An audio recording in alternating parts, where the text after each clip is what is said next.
मन्त्रप्रभावेण चण्डीजापः शुभो भवे नाकवचम् नार्गलास्तोत्रम् कीलकम् न रहस्यकम् नासूक्तम् नापि ध्यानम् च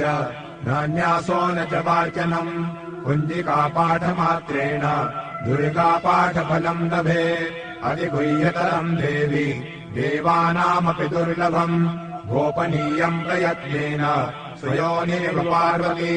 मारणम् मोहनम् वश्यम् स्तम्भनोच्चाटनादिकम् पाठमात्रेण संसिध्ये कुञ्जिकास्तोत्रमुत्तमम् ॐ ऐं ह्रीं क्लीं चामुण्डायै विच्चे ॐ गौं हूं क्लीं जूं सः ज्वालय ज्वालय ज्वल ज्वल प्रज्वल प्रज्वल ऐं ह्रीं क्लीं चामुण्डायै विच्चे ज्वलहम्